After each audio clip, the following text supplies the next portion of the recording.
What Americans say when describing someone who's easy to be around. I'm Jill. This is American English. Let's talk about how Americans describe someone who just feels good to be around. She's easy to be around. He's easy to talk to. More natural phrases we use. She's really easygoing.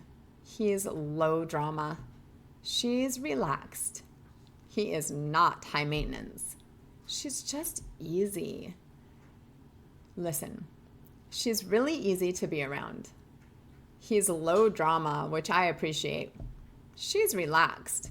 You don't feel pressure around her. Now, listen to how Americans explain why. She doesn't make things complicated. He just keeps things simple. Important tip. In American English, being easy is a compliment.